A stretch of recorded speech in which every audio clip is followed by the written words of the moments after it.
Sike sakhuluma ngetiyelezo elinamandla elabantu besilisa nabantu besifazane abafuna ukuthokozana embedeni. Lalela nomkhonto bezitha uzofakazi. Hello mkhulu, hayi liyashaya ikofi lelo mkhulu, liyashaya umncami zithi mkhulu, hayi izandla phezulu, ngiyabonga nje kakhulu mkhulu. Liyashaya lelo kofi mkhulu. Ngicele ukubuza iprice.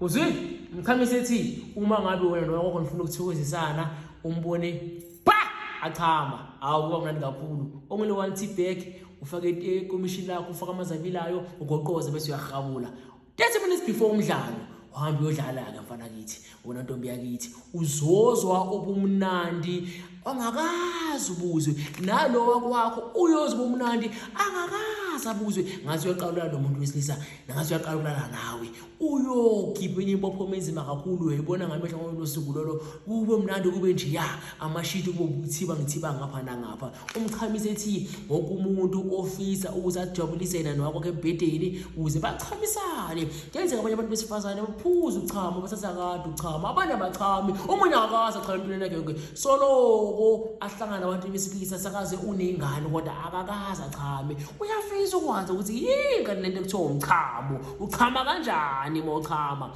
Nango umkhamisi ethi mphuze uzibonela ngawakho amehlo. Amacala sedilika ethi ayikho inkonzo enganamchamo. Uma ngabe ukwayibona phuza umkhamisi ethi kuzokuba khona umchamo. Sengiyadeleka akube kuhle kube mhlophe emizini ehlangana kube khona futhi abalapha ngasekhaya wenu.